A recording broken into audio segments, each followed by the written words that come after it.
السلام عليكم، مرحبا بكم معايا في قناتي مطبخ فوزيه. كنتمنى تكونوا بالف خير وباحسن الاحوال.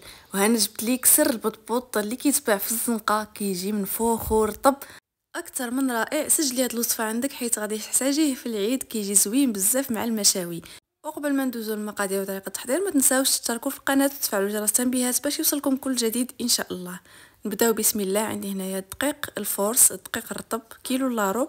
كنزيد عليه رابعه ديال الفينو اولا 2 كيسان، معلقه كبيره ديال الخميره ديال الخبز، معلقه صغيره ديال الخميره الحلويات، 2 معالق صغار ديال العسل اللي يمكن لكم تعوضوهم بالسكر، الملح حسب الذوق، وكنعجن بالماء دافي.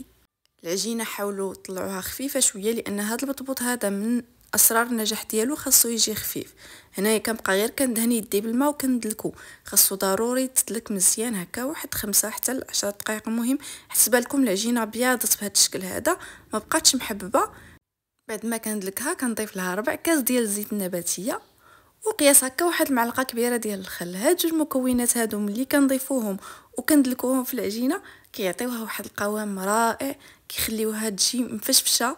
كما شفتوا معايا العجينه راها خفيفه، كندخل فيها داك الخل والزيت مزيان بهذا الشكل، يعني حتى كتنسجم. صافي كندهنها بشويه الزيت ومباشره بلا ما نخليها لا ترتاح ولا تخمر. كنقطعها قطوع على ما بغيتو. انا قطعتها على 8، جاتني هكا في كل كره واحد 225 غرام.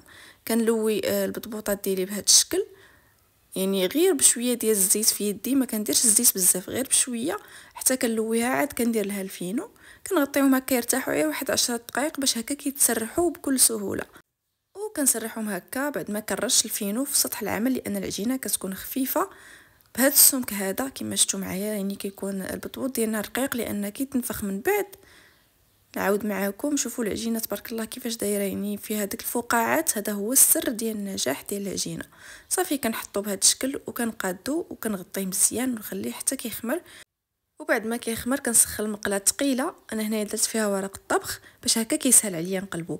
غير كيبدا يدير هاد الفقاعات كنقلبو بهاد الطريقه بكل سهوله بلا ما كيتطوى بلا ما كيعوج، لان الطريقه ديال القليب ضروري الا مشيتو تطويتوه اولا تقبتوه ملي كتقلبوه ما كيتنفخش. شوفوا معايا هنايا كيفاش كيتنفخ. النار دائما كتكون متوسطه حتى المرتفعه، يعني ما ديروش النار مهيله باش البطبوط ديالكم ما كيقصحش. ولا كانت المقله ثقيله راه ما كتوصلش العافيه بزاف للبطبوطه. نعاود معاكم، يعني في كل مرحله كنعاود ندير ورق الطبخ وكنحط البطبوطه، غير كنشوفها غادي تبدا تبوق كنقلبها، يعني ما تخليوش حتى تنفخ عاد تقلبوها. شوفوا معايا ملي كنقلبها كيفاش كتنفخ. صافي كنكمل بهذه الطريقه هذه حتى كنطيب البطبوط ديالي كامل. شوفوا معايا كيفاش كيجي رطب مرخي. هذا البطبوط هذا غير جربوه ناجح 100%، يعني الا تبعتوا النصائح اللي قلت لكم. شوفوا كيفاش خاوي من الداخل، كيجي اكثر من رائع. يمكن لكم هكا تقدموه تفطروا به اولا كما قلت لكم في بدايه الفيديو تقدموه مع المشاوي في العيد ان شاء الله.